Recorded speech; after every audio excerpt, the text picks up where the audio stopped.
Well, hey, my name is Mark Graham. I get the privilege of serving on the team at Agape International Missions. Going forward for our conversations, I'm just going to call it AIM. It's a lot faster and easier to say, but that's what AIM stands for. What will we do?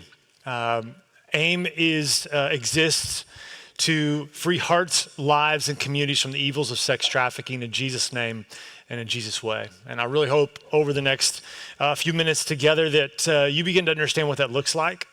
And ultimately, what part you guys play as a church partner. And maybe you don't know this or not, Summit is a church partner of ours. You guys have been partnering with us for the last few years and doing some really cool work. And I got a privilege to take Aaron and Joy down to Belize with us. Man, it's been probably 3 or 4 years ago to kind of just dream and vision cast. At the time we went, it was really just a dream.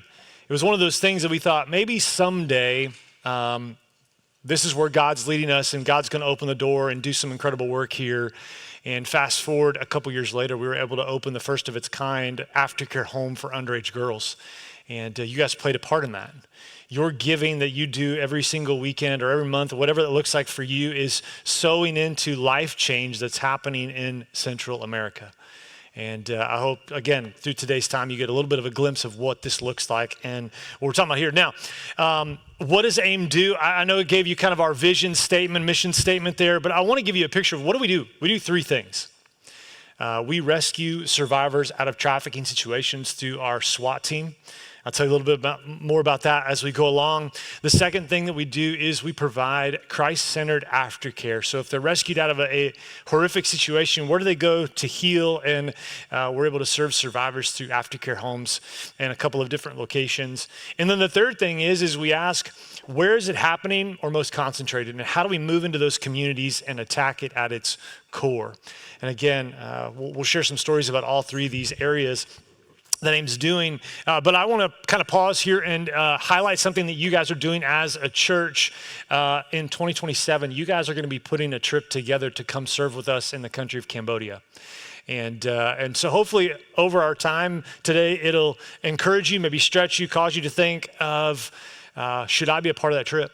And I'll say this. I went on my first trip there in 2015 when I was on staff at a church in Las Vegas, and it ultimately led to where I am today. I've been serving on AIM staff now for 6 years, but it really started with going on a short-term serve trip in 2015 that really kind of shifted my trajectory. Now, not to say that you go on the mission trip and you're going to end up on staff somewhere, but I will say this. Those short-term trips are one of the most formative experiences you can have in your discipleship journey. When you shift where you are, what you're doing, your perspective begins to change, and ultimately you begin to see what God's doing on a global scale, and it really shifts you into thinking, man, how can I be a part of that? And what does it look like? So I'd encourage you, I know Daryl's going to be around here today and maybe talk a little bit more about that at the very end, but there's an interest meeting coming up, and if you are just intrigued of what this could look like, I'd really encourage you to be a part of that. Because God's going to do something in and through that experience, I promise you. I've never been on one of those short-term experiences where God hasn't shown up in some pretty amazing ways and just begin to change things from my perspective. All right, so this summer in Aaron's absence, he's invited a handful of us to unpack parables with you guys. And I remember learning years and years ago as a kid, basically the definition of a parable that I was given was it is an earthly story with a heavenly meaning. And maybe that's an oversimplified version of this, but Jesus used very simple stories that people could understand to illustrate some sort of deep principle that he wanted people to apply to their lives. And so what we're going to do this morning is through the parable of the Good Samaritan, I want to kind of bring to the surface what is AIM? What are we all about? And really, what part can you play in that on an everyday basis? So, if you have your Bibles, we're going to be spending time in Luke chapter 10, starting in verse 30. So I'll give you a second to get there. But in Luke 10, a lawyer walks up to Jesus and asks this, what seems like on the surface, a pretty profound question. He asks, what must I do to inherit eternal life? Now, that's seems pretty straightforward to Jesus, and Jesus could have just given him a straight answer, but in typical Jesus fashion, he turns the question back on the man. And the lawyer answers correctly. The lawyer answers, love God, love your neighbor. And Jesus says, do this and you will live. Basically saying like, yeah, that's good. That's a good answer. You're doing okay. But the lawyer isn't done, because the lawyer's not necessarily satisfied with this. So he asks a follow-up question because he's wanting to justify himself. And he wasn't looking for a bigger version of his neighbor. Because he basically says, just who's my neighbor? Kind of this question of like, okay, who are the three people I should be caring about or serving? Trying to really basically consolidate the circle. That sounds familiar, right? What's the easiest way, Jesus? Now, I think as kids, we probably often ask the question of how close can I get to the edge? Right? When it comes to doing things like how much is good enough? Basically trying to get away with as little as we can. And so that's what the lawyer is doing here with Jesus, is basically saying, Jesus, can you shrink this circle down for me so I can make this really, really easy? Well, Jesus refuses to draw the circle. Instead, this is where he shifts into parable mode. He goes, all right, fine, I'm going to use a story to really illustrate this concept of a neighbor to you. So we're going to pick up a little bit into this encounter in Luke chapter 10, verse 30. It starts off with this. It says, in reply, Jesus said, a man was going down from Jerusalem to Jericho when he fell into the hands of robbers. They stripped him of his clothes, beat him, and went away, leaving him half dead. A priest happened to be going down the same road, and when he saw the man, he passed by on the other side. So too, a Levite, when he came to the place and saw him, passed by on the other side. But a Samaritan, as he traveled, came where the man was, and when he saw him, he took pity on him. He went to him, he bandaged his wounds, pouring on oil and wine. Then he put the man on his own donkey, took him to an inn, and took care of him. The next day, he took out 2 silver coins and gave them to the innkeeper. Look after him, he said, and when I return, I will reimburse you for any extra expenses you may have.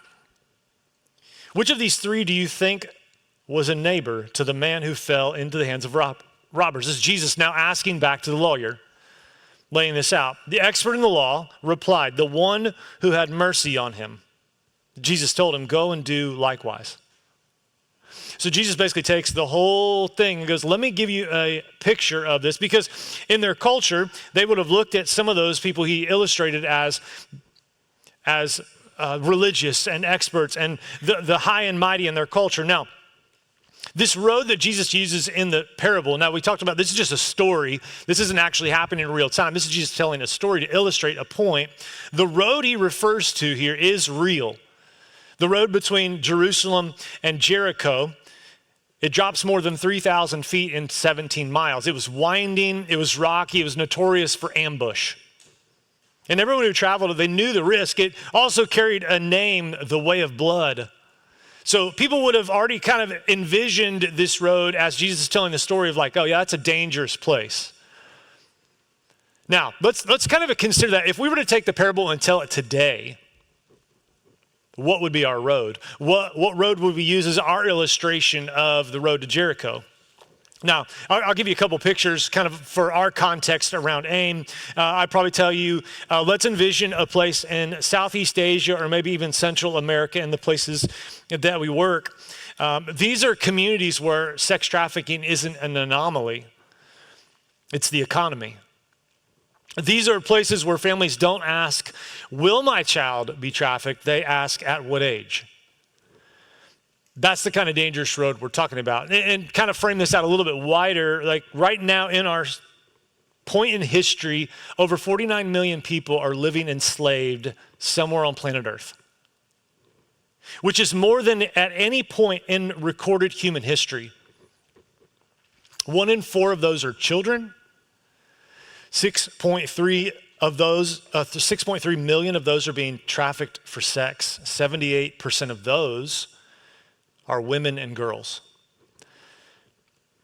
This is a pretty dangerous road. There's a lot of carnage. I can still remember in the mid-2000s, I was a youth pastor here in Northern Kentucky, and I take a group of students away to a week-long conference, and they showed a film called BAHT, B-A-H-T, BAHT. It was in reference to the currency of a specific country over in Southeast Asia, and the whole premise of the film was talking about the sex trafficking epidemic of that region. And I remember at that time in my life, I had no idea this was an issue. I had no clue. But I remember sitting in the seat that night and feeling like, this is not right. This is not right. I've got to do something about this. I have to do something about it. Now, I also was just a youth pastor at the time. I had no idea what to do. I had no clue. And so I remember feeling very conflicted of knowing I now know this information. I can't unknow what I know now, but at the same time also feeling very kind of paralyzed because it's like I don't know what to do with it. So fast forward probably 5 to 7 years later, I was on the plane headed to Southeast Asia for the very first time in 2015. And I remember very vividly getting on the plane, the last plane into Southeast Asia that we were having, like the jumps we were taking. This is the last jump in the trip. And I remember getting on the plane and looking around the plane, and I was with a group from my church, and I knew why we were on the plane. And I look around the plane, and I start seeing people that stand out to me. Westerners. And immediately started getting suspicious, like, why are you going? Like, I know I'm going on a mission trip, but why are you going there? You're alone, and you're traveling over here. And I just remember having to wrestle with the idea of this. I am sitting among the enemy. I am on a plane with men I know are going to this place to abuse children. And I remember at the time having to really come to the realization that awareness isn't enough. I mean, I guess it never was. So sit with that thought for a little bit. We'll come back to it because I don't want to just leave us there. I don't want to walk in here and be like, hey, let me discourage you a lot today and then just leave you.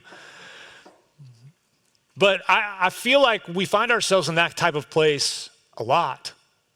Just watch the news. You're now aware of all kinds of things in your world, but a lot of times you just feel paralyzed by going like, what do you want me to do about that? And we'll come back to that.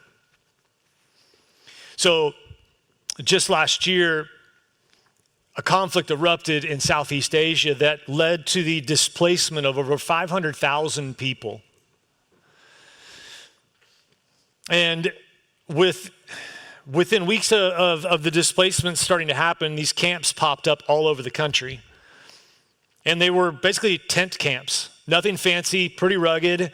And so our team traveled out to these camps because we knew there was going to be significant need. We also knew that trafficking was going to start uptick because traffickers prey upon vulnerable opportunities. This was one of the most vulnerable situations facing the country at that time.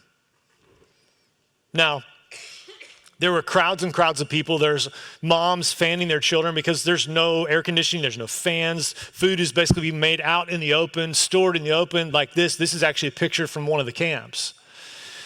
And our team just goes out to try to survey what's going on, what are the highest and most pressing needs that are happening. Now, here's the part of that about this. These weren't statistics. These were families who had homes, livelihoods, and dreams just weeks before. And now here they are in one of the most desperate situations with no picture of what the future could look like because their homes are gone. There's no place to return to. And here's what I didn't know, and probably a lot of people didn't know about this idea of a displacement camp. Initially, you look and you're like, oh, that's great. The government provided them a place to go. But here's what is happening, or what has the potential to happen is traffickers don't wait for the crisis to revolve to resume their activities, their efforts. No, they show up in these camps with promises of jobs that don't exist, promises for safety in exchange for their daughters. Desperation is what they're on the hunt for, and they've just been given 500,000 desperate people. And so in a moment like that, awareness isn't enough.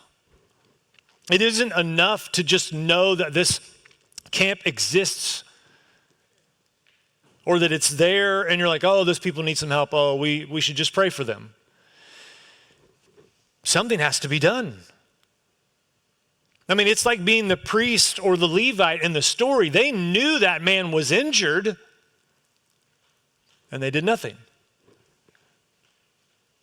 Now, what's cool is what our team is starting to do. They went and they learned, and they began to meet the governors and the leaders of the local communities who were like, we need help. And so over the past months, and actually even just last week, we had a team there serving, working with these families, trying to train them in the understanding of what they should be looking out for. Here are things that you, now on top of meeting humanitarian needs, they're bringing alongside of this anti-trafficking training to equip them with the tools necessary to go like, hey, you're going to be approached and this is what you should anticipate. And if it happens, this is what you should do. This is who you should contact, so that they have the tools necessary when the situation begins to play out. But they're consistently showing up, meeting needs. So let's kind of shift our mindset into the ones who pass by, right? The priest and the Levite, as we read the story, our immediate response is they're villains. They're the villains of the story. Now, culturally, they would not have been seen as villains. They are often the heroes in many other stories. They were educated, they were devout, they were religiously committed. They knew scripture, and when it came to the man on the road, the text is clear. They saw him and made a conscious effort to avoid him. Right? They didn't even look away. They were aware of his presence, and they crossed to the other side. Now, as I study this, how to take an introspective look, I think these guys are mirrors. Because that was the whole intent of Jesus, was like, hey, take a look at yourself. Where do you fall into this story? Because every one of us have had a moment like this where we were abundantly aware that there was a need present, and we didn't act. Now, sometimes we had a very good reason. Why not? Right? Maybe we were afraid. Maybe we were overwhelmed. Maybe we had to be somewhere. Maybe we told ourselves that somebody more qualified would show up. I mean, that was me coming out of the conference when I watched that documentary. Man, I was passionate, I was excited, but I was immediately led to the thinking of someone else more qualified should and will show up. So I'm going to keep being passionate, but somebody else is going to have to carry the load with this. And again, we can put in all kinds of situations into this scenario here and go like, oh, this need showed up. Well, this is why I couldn't meet it. Been there, done that. Sometimes that's the challenge. I mean, awareness without action is its own kind of crossing to the other side. William Wilberforce, one of the early abolitionists in the movement to fight slavery years and years ago, he said this, he says, you may choose to look the other way, but you can never say again that you did not know. It's one of the weights we wrestle with in today's society is we know so much. Turn on the news, look on your social media feed. We know so much. And I think we are paralyzed under the weight of so much knowledge.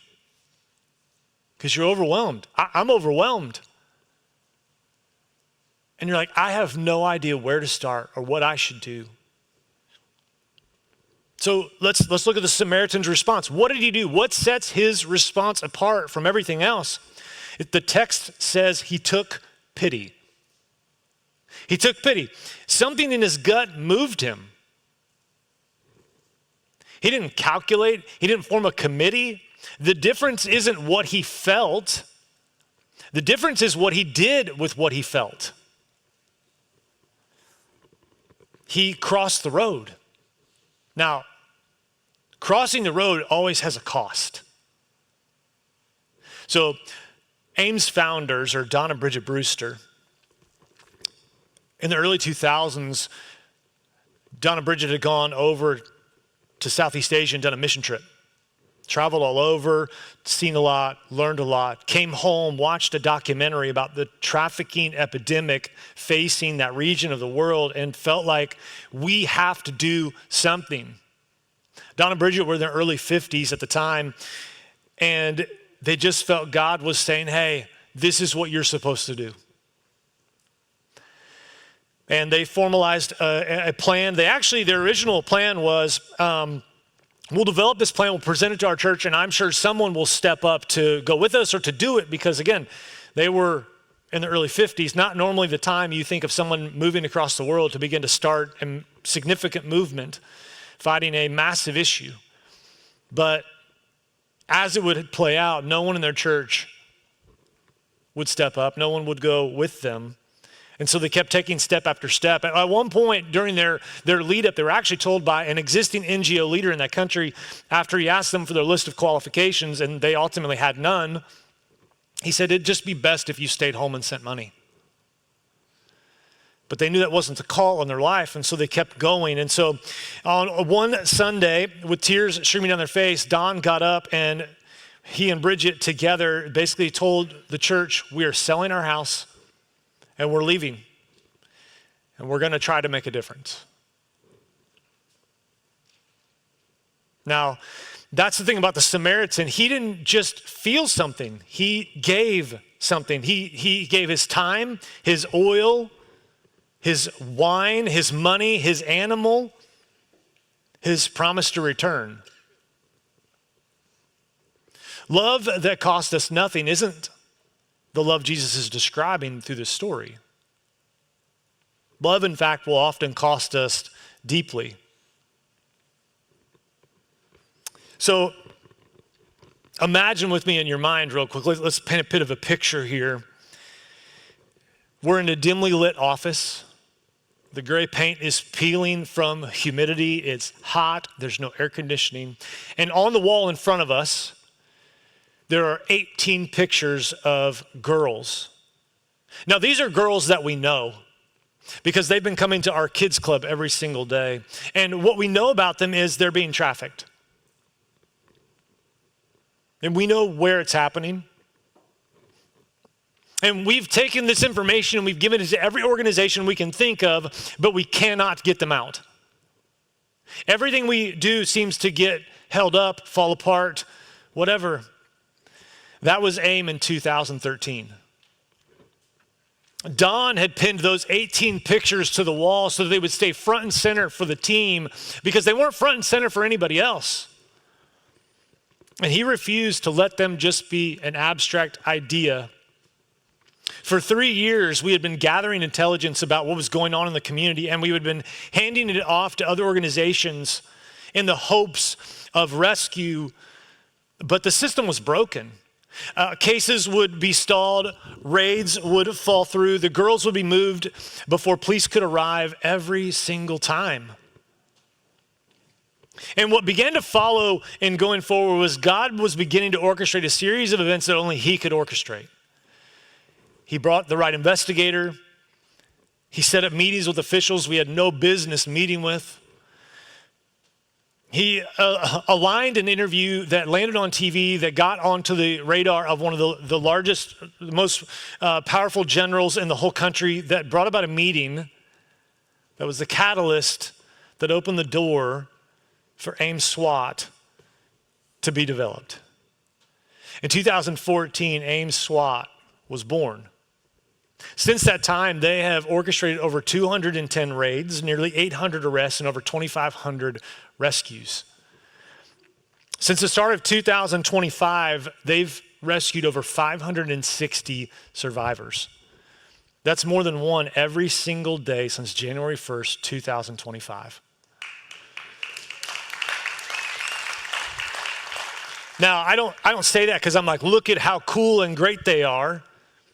I say that because God has been doing something that we could never have imagined when this whole thing got underway. When Don and Bridget set out to start AIM, the whole intent was just to be an aftercare organization. The idea was we'll start an aftercare home. It'll be for 24 girls. It'll take us 4 years to fill it up, and then we'll raise up leaders, hand it off, and move on. They opened the home, and 3 months later, it was completely full. God was doing something far larger than they could have ever dreamed. But the reality is that crossing the road will cost something. But it is always worth it. To be able to stand and share what AIM SWAT has done since its inception really kind of weighs into that. When Donna Bridget thought of selling everything in the early 2000s, I don't know that they ever imagined what that would result in 10 years later with the start of AIM SWAT. And now at the 20-year mark, I've seen the lives that have changed simply because they were willing to say yes to something they had no idea where it would eventually go. So next, let's contemplate this idea of binding up the wounds. Right? The Samaritan didn't check a box and move on. He bandaged the wounds and he put the man on his own animal, which meant he walked. He walked. He took him to an inn. He stayed through the night. He paid out of his own pocket and he promised to return. He was delayed, he was out of money, and he made himself responsible for that man's healing indefinitely. Now, in our world today, rescue is an act and restoration is a commitment.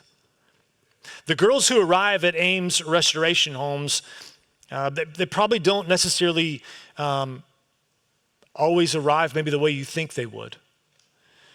I know as I have been a part of the team and learned this, what I've begun to understand is they don't always arrive grateful. Now, the reason is, and some of you may already have an understanding of this, is trauma doesn't behave the way we expect it to. Many of the girls are frightened. Some of them are angry. They push people away. And because for years they've been lied to.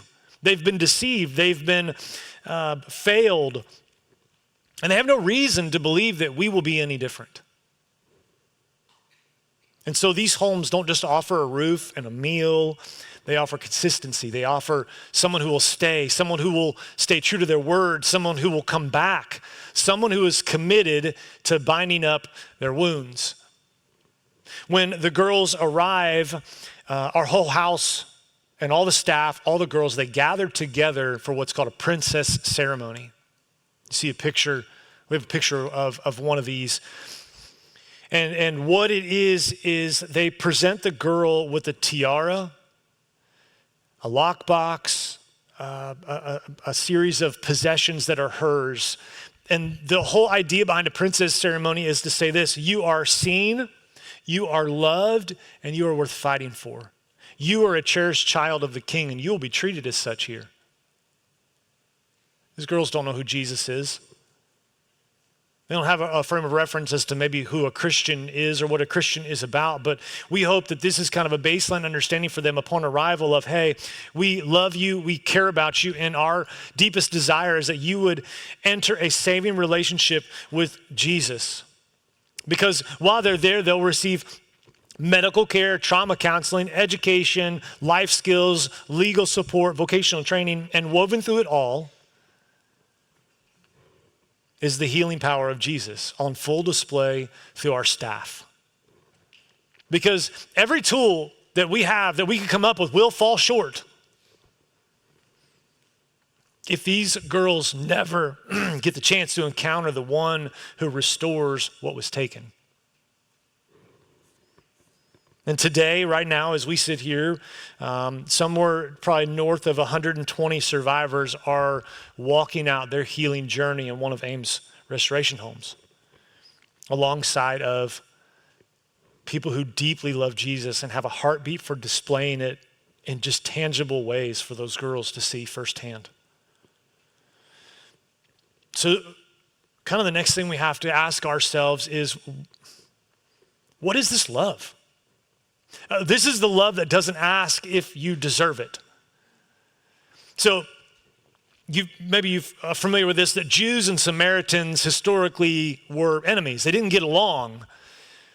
And The Samaritan in the story, that's why it's so important to understand that Jesus uses a Samaritan. This would have been significant for his listeners because they would have been like, Samaritans would never help us because we as Jewish people would have never helped them. That's why Jesus draws this contrast in the story, because he wants them to understand that this kind of love is not always convenient. It doesn't always make sense. It surpasses understanding, because there's also a side of them that would have thought, well, the man who was injured would not have actually helped if the shoe was on the other foot. He wouldn't have helped the Samaritan. Culturally, they would have thought that. But the Samaritan helped him anyway. Agape love, unconditional love, doesn't ask whether a recipient is deserving or easy to love. It moves towards the person regardless. Early in our work in Southeast Asia, we were starting to move into one of the worst red light communities throughout that region of the world. Terrible things took place there, and one day our team was doing a medical clinic because they had really started to move into the community and just try to figure out, how do we meet tangible needs? We want to encounter these people, and we feel like we just have to be the hands and feet of Jesus. Let's show up and meet physical needs.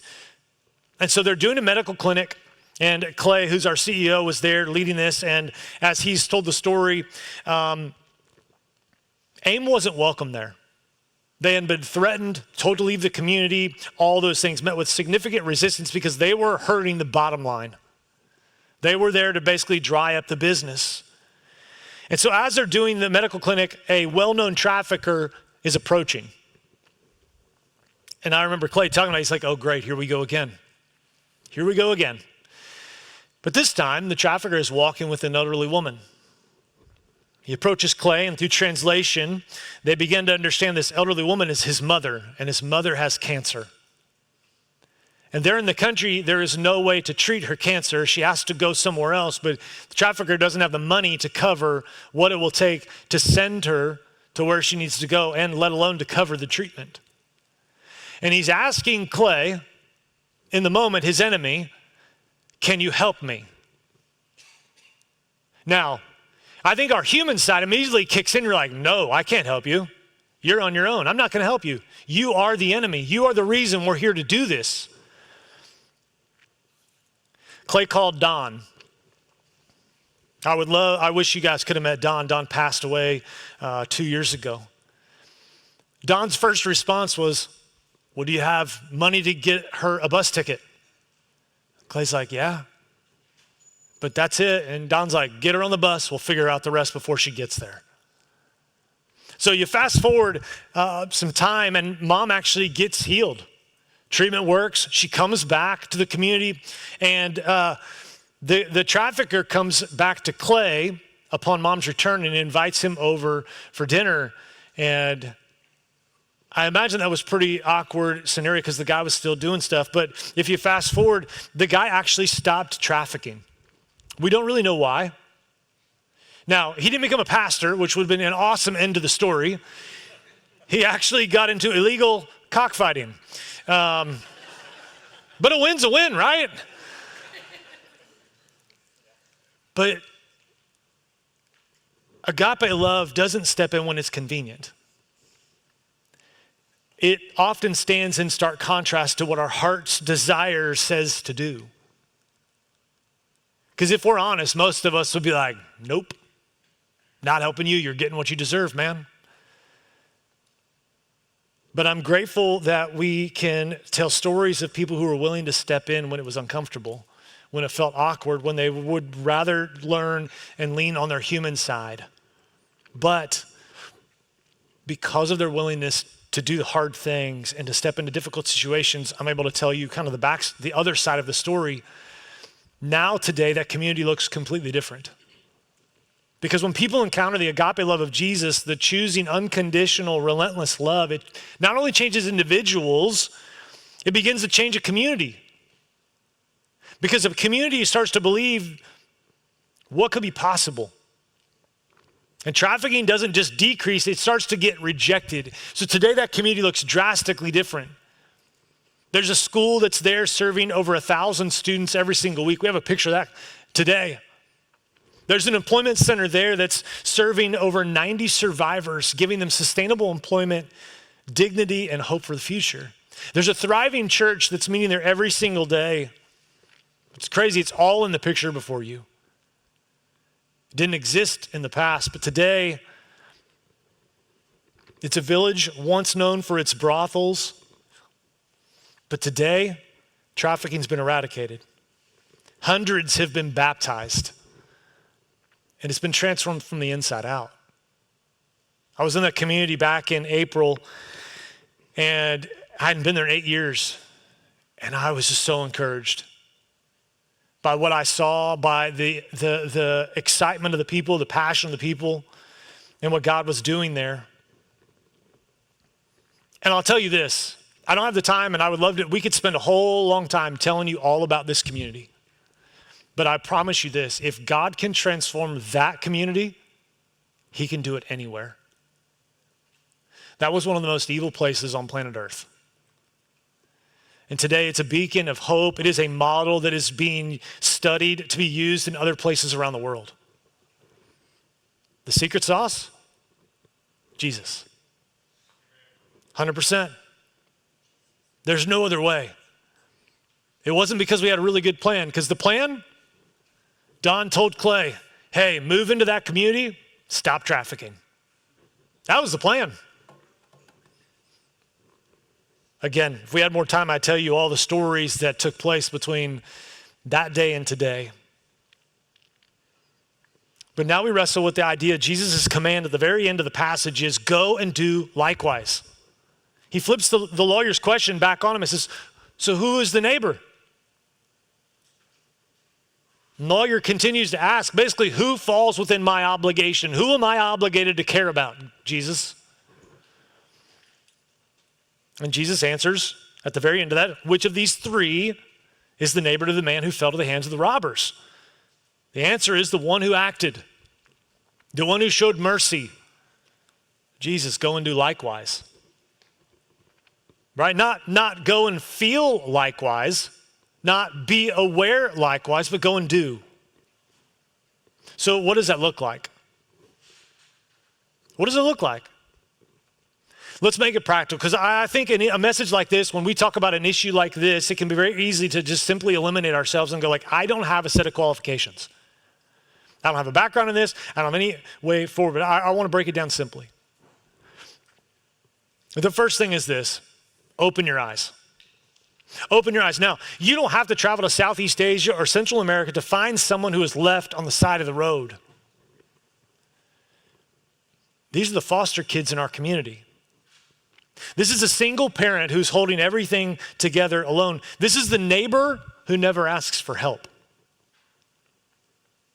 Seeing someone, really seeing them, is the first act of love. Much like in the story that Jesus illustrates, that these guys all see them, but they were like, nah, until the Samaritan actually looked and saw what the need was. Second thing I would encourage you is this, is get ahead of it. Most people in this room will never conduct a raid and will never run a restoration home. But there's a role every single one of us can play. And it starts with information. This spring, our prevention team in Southeast Asia moved into a new community, and they trained 50 education leaders across 45 schools. These were principals and teachers in anti-trafficking law and child protection responsibilities. 50 education leaders went back to their schools carrying hotline cards and prevention materials. Here's what's changing. Schools that were once places where exploitation would go unnoticed are becoming places where it's getting stopped, because the people who see these kids every single day finally know what they're looking at and looking for. That's prevention. All of us can play a part in that, right? We can learn the signs of trafficking. They're not that hard to find. They're more common than you think. And then we just need to make sure we tell someone else. We let one other person know. It could be a parent, it could be a teacher, a youth pastor, a coach, because awareness becomes action when it moves. Take that a little bit further. We could volunteer with foster care. We can mentor a kid who doesn't have a stable adult in their lives.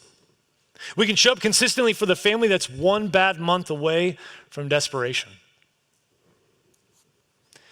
Traffickers don't create vulnerability. They find it. The church's job is to get there first and build something in its place. But start small. The Samaritan didn't have a plan. He had oil, wine, bandages, and a donkey. He used what was in his hands. The story of feeding of the 5,000, Jesus uses what? He uses a kid who has fish and bread. He didn't start with somebody who had a catering company. Jesus asks us, just use what I've given you. Start small. Bring a meal. Write a note. You want to change a kid's life? Show up. Go to their game. Show up at a choir concert. Go to a talent show. Start small. Jesus washed feet and called it enough. Speak up.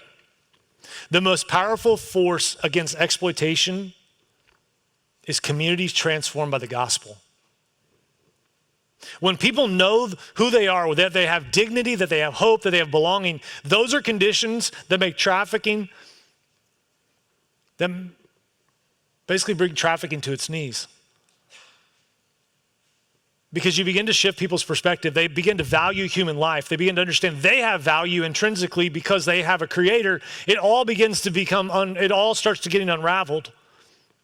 But here's the reality. You and I carry the message that actually breaks chains. We have experienced, most of us have experienced the saving grace of a relationship with Jesus. Our call is that we would not hold that quietly. That we will make sure other people know, because that has the power to unravel all kinds of evil.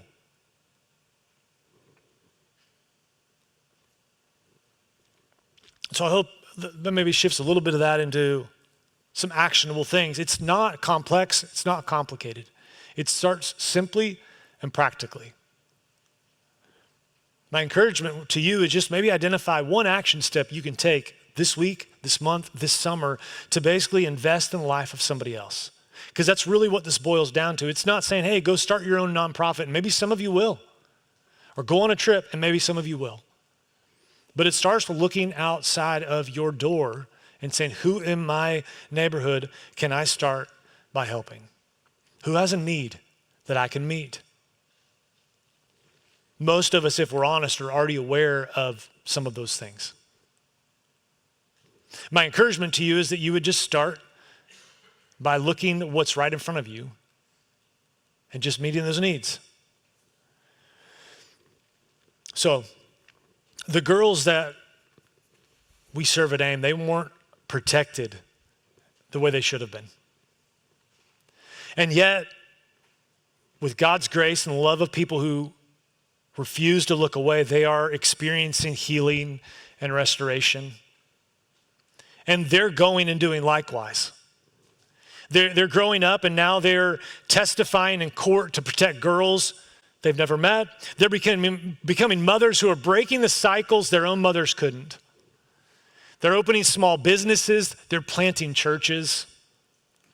Some have even come back onto our staff as social workers, counselors, teachers, investigators, and serving girls who are coming out of situations that they themselves came out of. 90 survivors have been baptized in the last 18 months alone.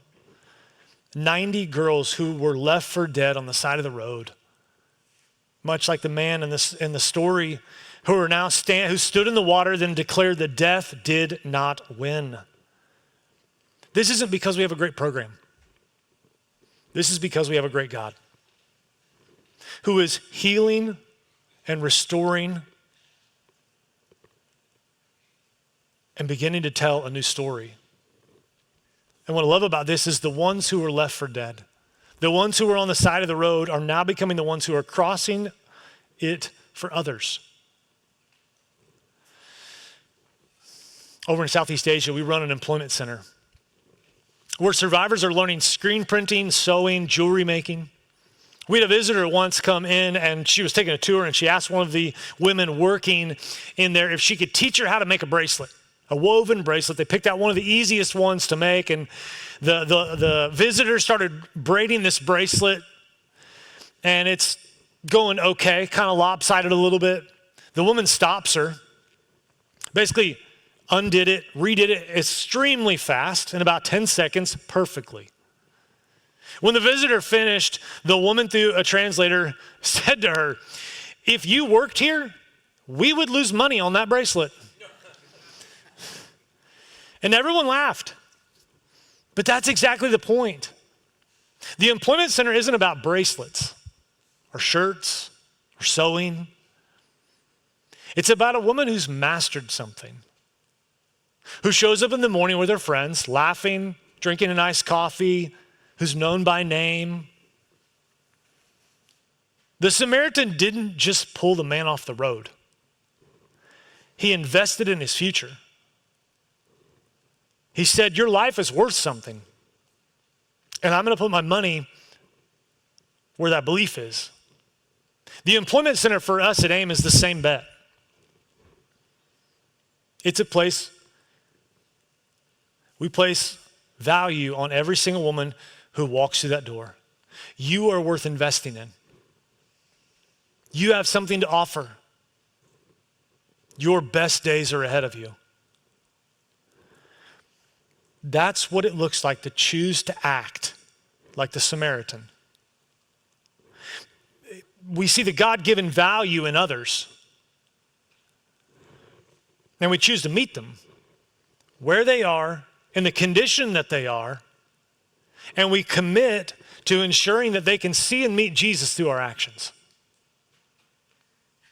That's the whole idea of the message Jesus was trying to convey. Was the go and do likewise was simply saying, hey, you've seen the way I've acted. You've seen what I've done.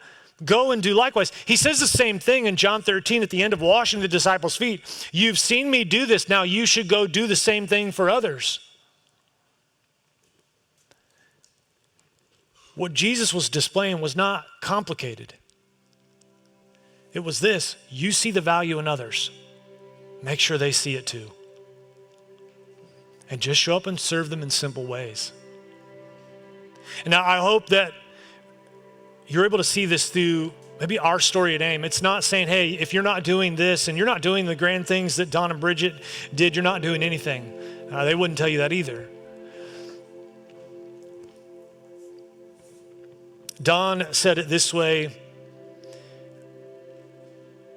the power belongs to God. The results are up to God. Our job is simply to say yes to his call.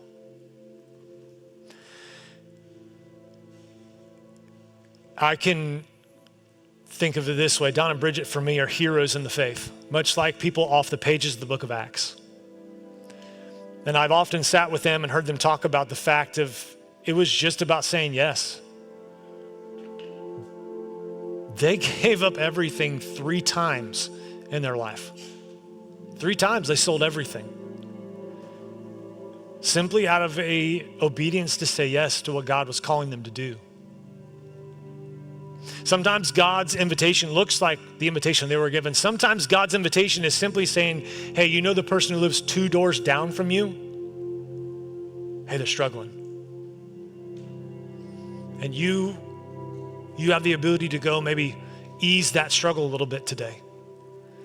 You could maybe pick up a bill or 2 for them. You could just mow their lawn. You could just check in on them. You could just ask how they're doing. Hey, you know that kid who's in your life? You just need somebody to show up for them. Maybe you could show up to their game. You could maybe take them out for lunch. Encourage them. The invitation isn't always crazy or asking you to move across the ocean. The invitation is just simply show up the way Jesus showed up, meeting practical, tangible needs so that other people would understand their intrinsic value because of the Creator who made them. That's our neighbor. It's people right in front of us. But it's when we go and live out that choosing love, the agape love, It's not a grand plan. There's not really a perfect answer. It's just a yes. And say yes to the person who's right in front of you. Say yes to staying when it would be easier to go. And say yes to love that costs something. Because when the church crosses the road, darkness falls. So let's go and do likewise.